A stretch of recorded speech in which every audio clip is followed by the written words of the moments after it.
егер хадис сахих болса, ол менің мәзхабым деп айтқан Абу Ханифаның сөзін алып, кез келген адам сахих хадисті көргенде сонымен амал жасай ала ма? Осыған жауап ретінде имам Ибн Абидин өзінің Шарх Уқуд Росбул Муфти еңбегінде үш түрлі мәселені атап өтеді. Ең бірінші мәселе, ол адам сахих хадисті алған адам. Белгілі бір хадисте, Құранда, фиқта дәрежелісі болу керек. Муштахид болу керек, немесе сол муштахидтің артынан еретін, ара жігін ажырата алатын адам болу керек.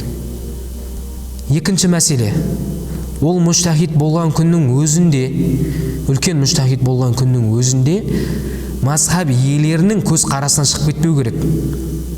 Бұлайша айтқанда, бір мәселеде мазхаб иелерінен екі түрлі жауап болатын болса, ол муштахид үшінші жауапты алып келмеу керек. Бұл туралы Ибн Хумам жайында өзінің шәкірті Ғұлама Қасим, біз ұстазымыздың мәзхаб иелеріне қарсы айтылмаған сөздерін ғана алатын едік деген сөзі бар. Ибн Хумам Ханафи мазхабының соңғы мұхаққиқтердің тұяғы деп аталған. Өте үлкен ғалымдардың бірі. Қодай Хонда өзінің Құдүрге жазған тасхихінде муштахидтің ойы мазхаб иелерінің ойынан шығып кеткен болса, иштихаты мазхаб иелерінің иштихатынан шығып кеткен болса, онда ол алынбайды деген. Себебі мазхаб иелерінің иштихаты оның иштихатынан қуаттырақ дейді. Бұл туралы көптеген ғалымдарымыз нақты кітаптарында атап өткен.